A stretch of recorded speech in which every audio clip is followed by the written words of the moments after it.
Hi, this is Pastor Tim, and I want to welcome you to day 5, actually the last day of this devotional about right thinking. So far, we've looked at 6 things that we're to think about: whatever is true, noble, right, pure, whatever is lovely, whatever is admirable. And today we want to look at the last 2.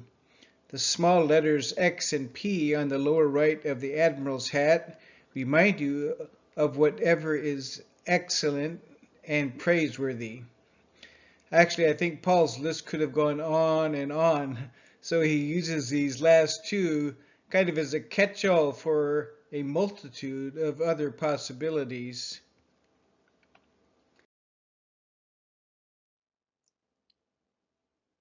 This one is excellence. If you watched a previous devotional called Spiritual Growth, you would have come across the same word translated as goodness. 2 Peter 1:5, for this very reason, make every effort to add to your faith goodness, whatever is excellent.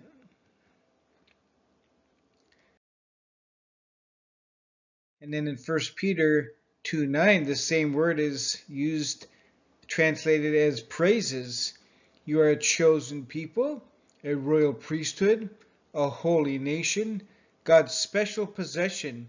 That, here's our purpose, that we may declare the praises of him who called you out of darkness into his wonderful light.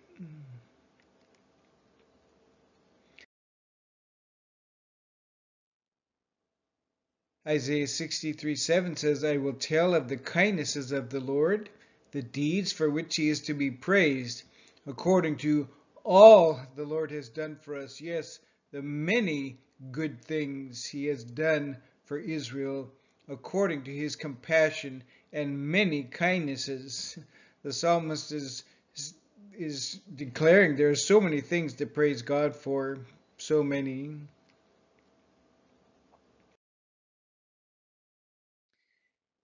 In fact, David said in Psalm 34 that my tongue will proclaim your righteousness, your praises all day long. This is a general word that encompasses a broad spectrum of anything that is worthy of praise.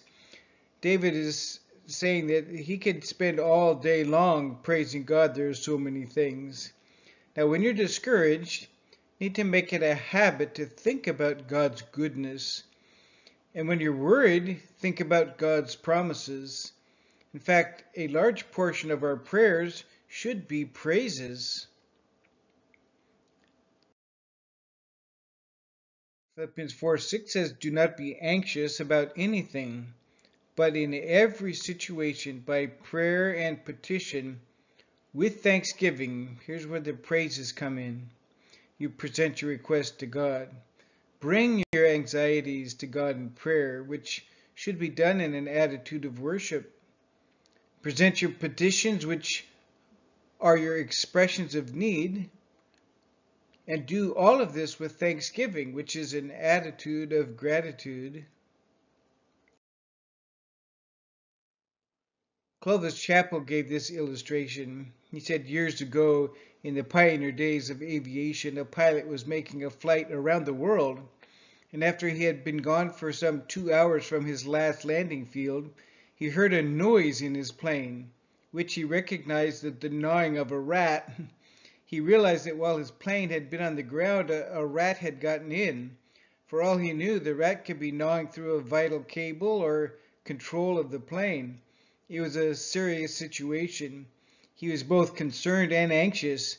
He was 2 hours back to the landing field from which he had taken off, and more than 2 hours to the next field ahead. Then he remembered that the rat is a rodent.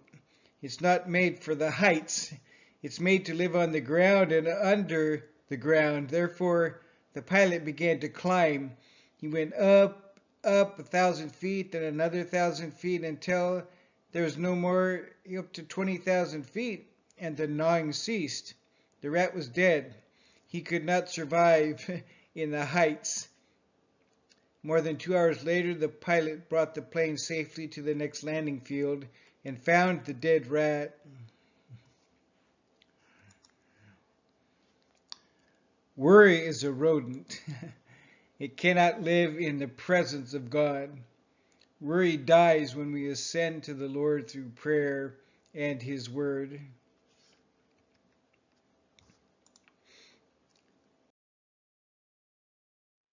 Motion Picture Association of America developed a rating system for movies that most of you are familiar with, G, PG, and so on.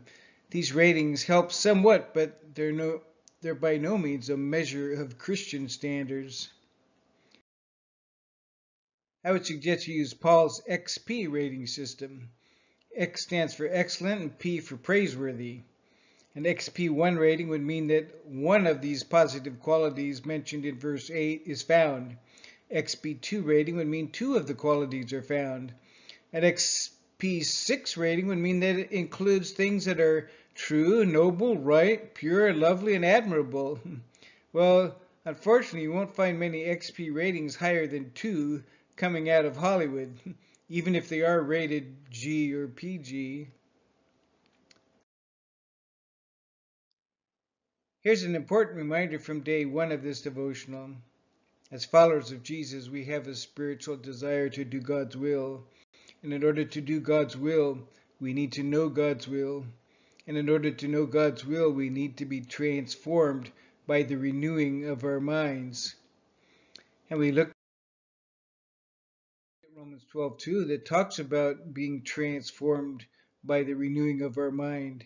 That way we can test and approve what God's will is, His good, pleasing, and perfect will. We need to improve our thought life.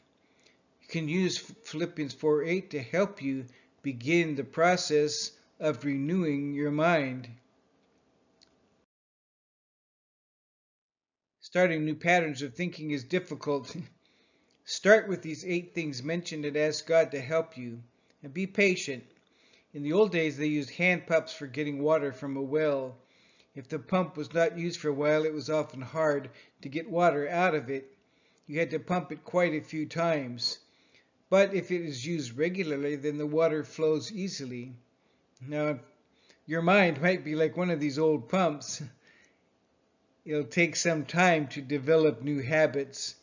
But if you do, your life will be refreshed regularly. I'd like to recommend a wonderful book that would be a great book to prime the pump.